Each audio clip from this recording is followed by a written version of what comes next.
gentlemen, welcome to yet another episode of It's Me Speaking to You. I am, as always, your host, Mr. Jeffrey Wilson, coming to you live and direct from Club 4600, nestled, as always, so very comfortably right here in the gateway to the west, St. Louis, Missouri. And I am oh so stoked to have my guest on today. This is a young lady that I have been following for quite a while now. I've been very impressed with her, for lack of a better term, transformation.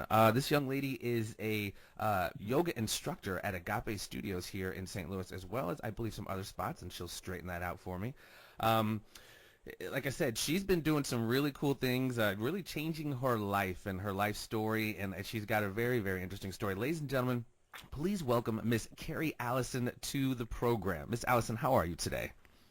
I am wonderful. Thank you so much. How are you doing? I am doing very well, It's a beautiful day, Great. And I got the windows open, the nice breeze. Hopefully it doesn't mess with my sound a little bit, but thank you for taking the time during this beautiful day and chopping it up with me. Yeah, of course. My pleasure. Okay. Well, just to kind of give folks a little bit of a background, you're just a regular gal on the streets here in not on the streets, you're just a regular gal here in St. Louis, and I met you several years ago. We don't know each other too incredibly well, but we've had some similar associates and worked together for a brief time, and I've just been so impressed, Keri, by, like I said, your transformation. I think a lot of us try to diet. We have our New Year's resolutions. We're going to eat better. We're going to stop doing this. We're going to do this maybe a little bit more.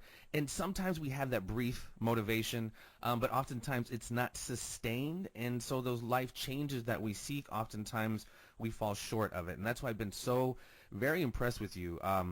I've seen, and obviously you have not only made some serious changes, but it has been something that has very seriously sustained you and absolutely altered the path of your life, for lack of a better term. I don't mean to sound dramatic in that, but it looks like it has. So if you don't mind, tell us what was the catalyst to bring about this transformation? Yeah.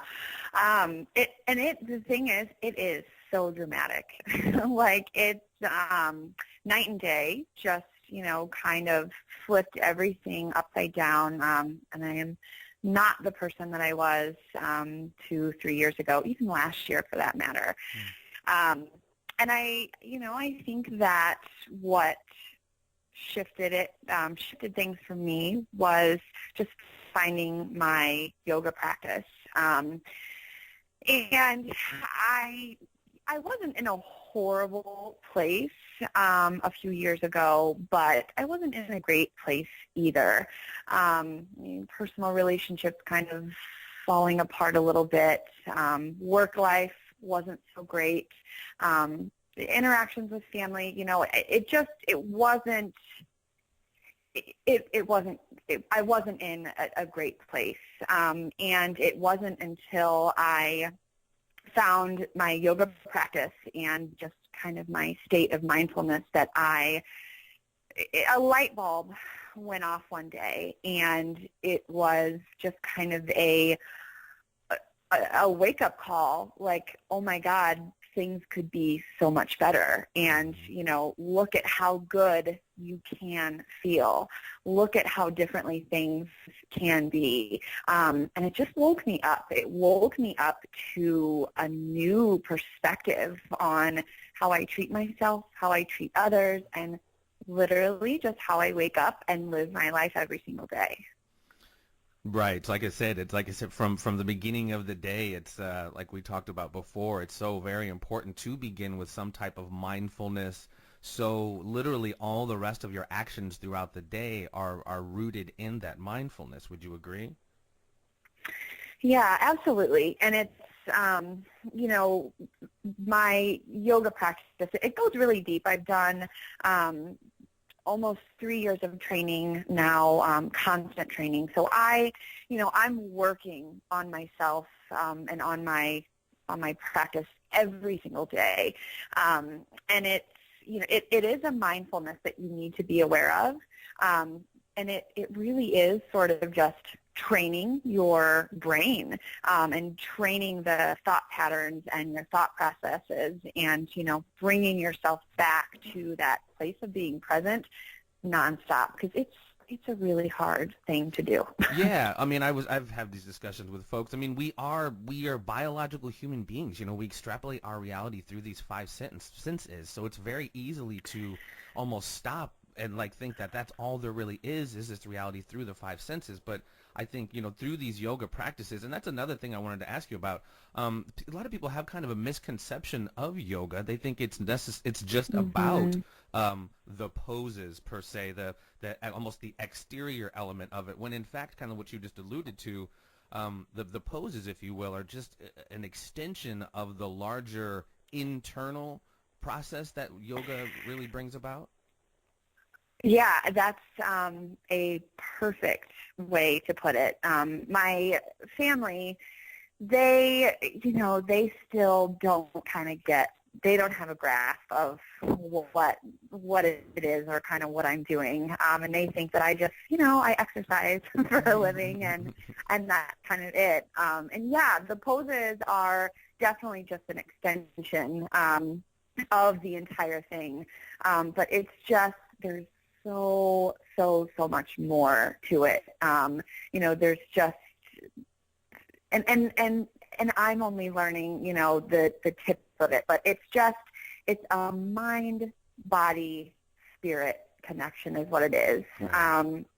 And the poses serve as, such a great complement. But yeah, that's just kind of the surface level to all of it. Well, and then getting into a little bit more, I mean, not that I'm an expert on it, but some of those poses, and a lot of those poses, it's all about like aligning yourself with the earth, or your chakras, aligning your chakras, getting your energies in orders. Is that correct a little bit? Am I?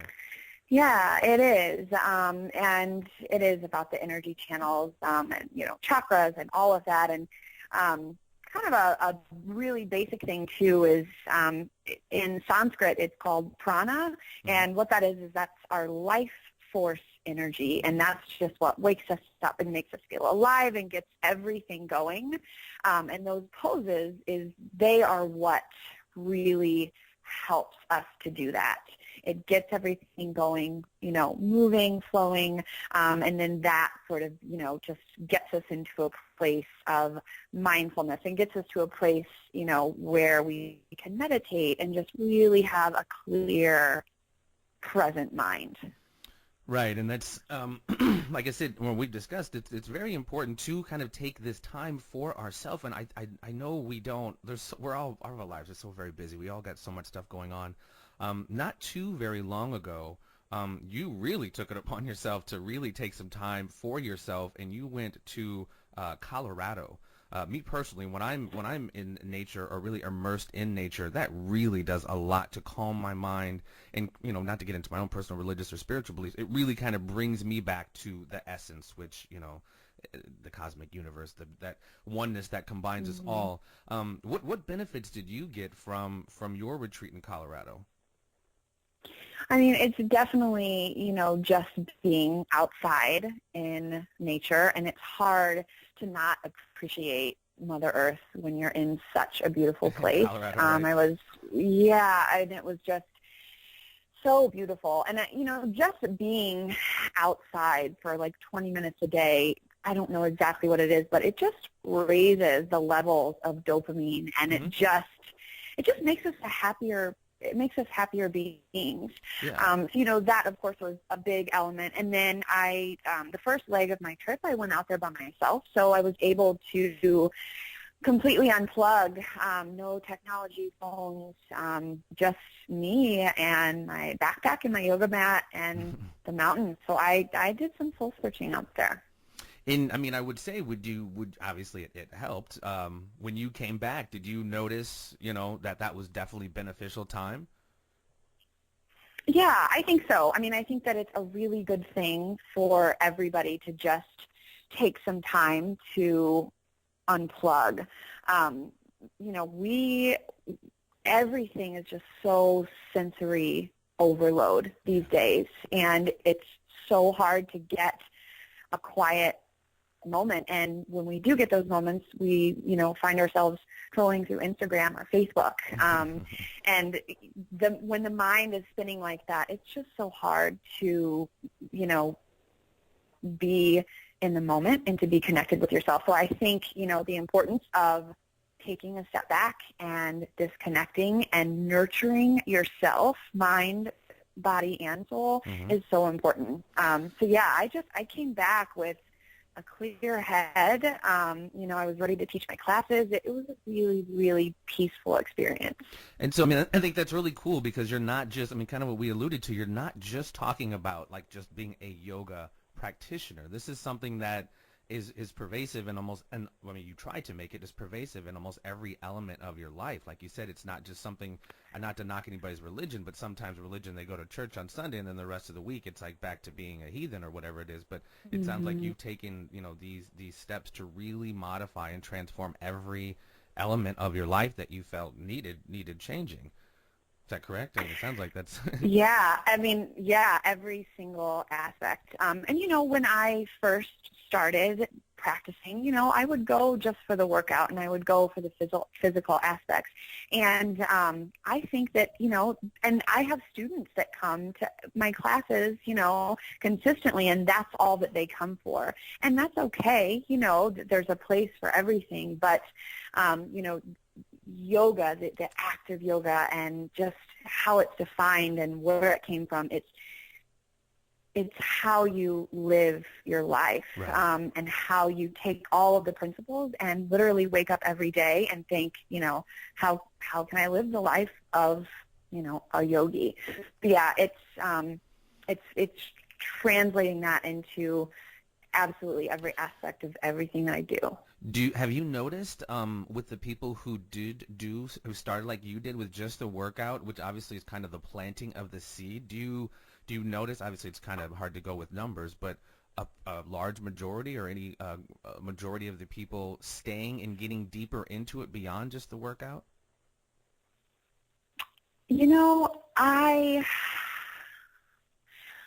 I think that kind of the route that I took, I was introduced to yoga through, coworkers and friends that, they still do it, for the physical benefits, but I kind of got myself, I aligned myself with a specific community that we all have taken our trainings and our teachings even further, whether it be life coaching or teaching or, getting their a higher certification.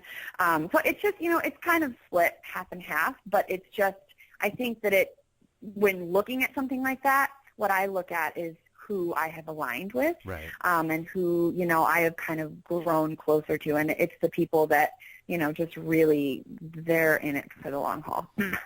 Well, that's good. Birds of a feather flock together. Yeah. Right? And that is true, too. Right. From an energy standpoint, it is very, not to get into too much like metaphysical stuff, but it is so very important to align yourself with people whose energies are likened to yours.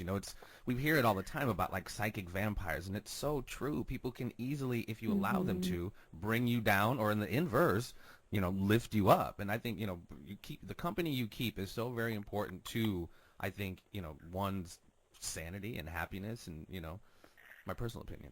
Yeah, absolutely. And I'm sure that you've read it before, we are the 5 people that we surround ourselves with the most. And I just think that is so, so very true.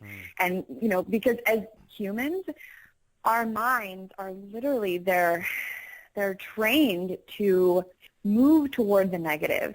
We are constantly making up stories, about, oh my gosh, this person said that, and we create a lot of negativity. And it's not our fault, but it's, our ancestors, they had to think that way. And so those patterns, have come down the chain. And if you're not, mindful of that, and you're not surrounding yourself with positivity, it's hard to not let your mind go to that place. And that's very true. And I think the word you kind of just used, there's been a level of conditioning that's been going on for so long that, I think at our essence, I think we are spiritual beings. And then when we're born, we stack all this physical life stuff on top of us.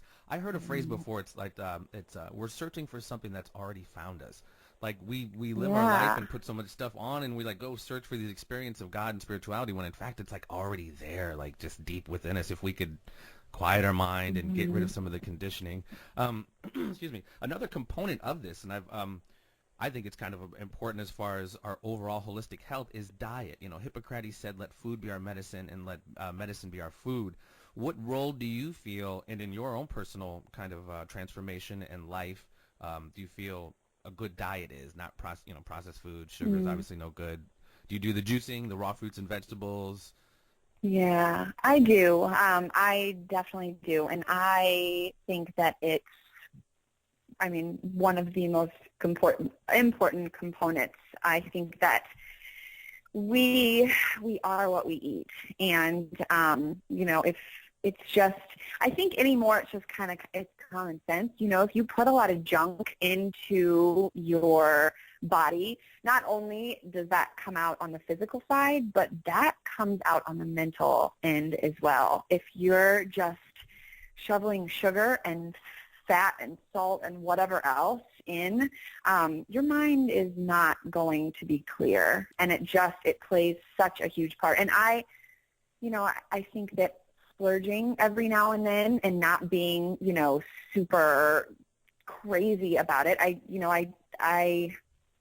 think that it's just you have to be mindful. And honestly, when you are living a certain way that you want to be present and you want to just live the fullest life, you want to eat good. It's just, Right. it's like a big circle. Yeah. It's all intertwined. It's really not a puzzle, and we've seen so much, and like I've watched a lot of the, your Food Inc., your Fat, Sick, and Nearly Dead. It's like a beautiful thing when you see when people really eat raw fruits and vegetables, good minerals and nutrients in their food. They're getting off like heart disease medicine, kidney medicine, blood pressure medicine, diabetes medicine. So it's really, the info's out there. I guess it's just a matter of people kind of having the discipline to do it. Yeah, and that's the thing. It's out there. You can find it anywhere. It's just, whether you want to turn a blind eye to it or not. And I think there's a stigma around eating organic and eating healthy, that it's expensive and that you have to have money to do it. And I just don't think that that's the case. Start small. Right. Just make little changes. Do what you can, even if it's one change a day. Eating an apple for breakfast instead of a donut or a muffin, like that. Everybody can do that. Right. Start really small. But again, just coming back to that mindfulness piece. Yeah, and it's not to quote Tony Robbins, it really has to come in that moment of decision. Everyone has to decide, like, my life's worth it. I want to be here for my kids or whatever it is. And when your moment of decisions, when your destiny is formed, and it seems like a lot of people just kind of just autopilot it until something bad happens. Then maybe, you know what I mean? What we're talking about here is like preventative type medicine, but most people wait until they get some horrible diagnosis and then they decide to go, exercise. It's essentially calling in the bomb squad after the bomb's already gone off, and we see that's not the way to go. Being a little bit more proactive is definitely, as we see, it's definitely been beneficial. I guess we kind of spoke on this a little bit when you're talking about kind of your exercises to quiet your mind, but another retreat you went on was a silence retreat, which I'm assuming kind of served that similar function. Talk to us about your silence retreat and what purpose that served for you.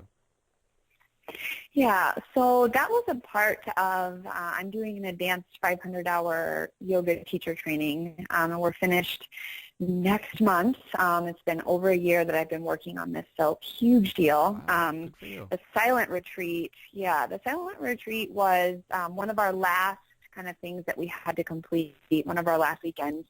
And we just went to this little resort, little cabin place out in Illinois, and it was silent for about 3 days, and it was wonderful. People kind of asked me to sum it up, and there are no words. It was a really, really powerful experience to not be able to talk and to just have to take in because we got lectured and had to do some really, really deep work, all the while not saying a single word to each other or listening to music, no technology. And it was unreal how much you realize that the mind is just going and spinning nonstop. Mm-hmm. And, the second piece of that was really powerful is the clarity that you get when you are silent and you can only take in and you're out in nature. And, like you said earlier, doing yoga or, just talking about how we're spiritual beings at our core and we're good people at our core. And in yoga, kind of one of the main things that you want to do is tap into your higher self, that just blissful state of consciousness. And I think everybody at the retreat really got that there. And that's a powerful, powerful thing. But yeah, it was unreal. I can't wait to go again. And but my family even asked me when you came out, like, did you just want to turn on the music really loud and just talk? And I was not ready. Like, you would be surprised how easy it is to not have to talk. Right. I think I liked it a little bit too much, but it was great.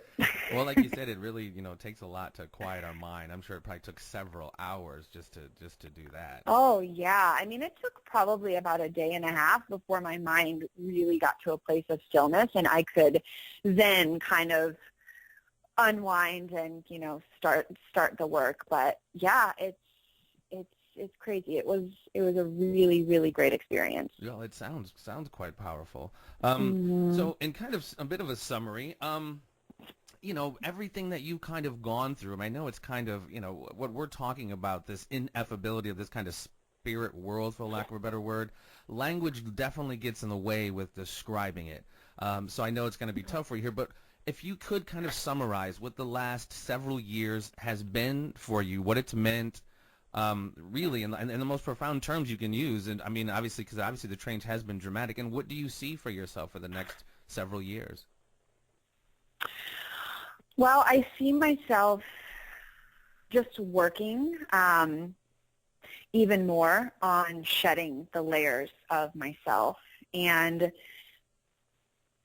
working towards being just a better person, a better teacher to my students, a better partner, sister, daughter. I just, I want to just be a good person. And I think that the past few years, just to sum it up, is really a transformation of the self for me. I had absolutely no clue who I was. And if I would have looked back 2-3 years, I don't think I would have been able to recognize myself. And I'm not even trying to be like dramatic. It's so true. And I think that I know that, I'm just going to get deeper into that. And, a lot of the work, like we mentioned before, is sustaining that change and sustaining that growth, and that sometimes, finding that great place, going to that great class or having a great workout, we all experience this amazing states of consciousness and being, but it's staying in that, and it's living your life that way, and, helping others to be able to get to that point, because I know how good it is. I want to share that and help people to get there. Well, and I think that's a very big component of what you just said. I think once people do begin to awaken, they start to realize that life really is not about self-service so much, but it's about like service to others. And that's obviously a very, very big component. I don't want to keep you too much longer. We do have at one point Keri, I guess I had you on the show because of what you just described. And honestly, for anyone who's listening, it's hard to have seen Keri's transformation, but I have. And I haven't known her that well, but even through the interweb, I swear, ladies and gentlemen, it has been palpable. It really has. And I've said it to her before, and I will continue to say it, because it's a beautiful thing, and it's a testament to what really can be done when you decide to make a change, not just half on the fence, but when you really decide. And proof is in the pudding that it really, really changes the quality of your life, the quality of your relationships, just everything across the board. And I commend you, sweetheart. I'm trying to do my own thing myself, but I'm definitely definitely in my own way a little bit. But I'm a work in progress, like the rest of us. Yeah. If you don't mind, shoot us. Where can we find you social networking wise? You got a website? Got a Twitter? Yeah, so probably the best way is through my Instagram. I'm not really on the Facebook bandwagon anymore, Okay. but on my Instagram is a link to my website. So my Instagram is at loveyogi_STL.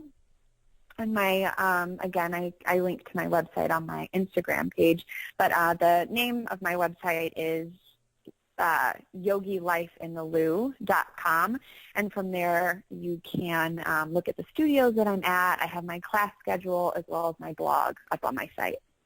Well, that is fantastic. That is fantastic. Well, Yeah. I'm going to close this out with a segment we like to call the Conspiracy Triangle of Doom, Miss Keri Allison. It is three very simple questions that you can answer yes or no to, or you can elaborate if you wish, but a yes or no will suffice.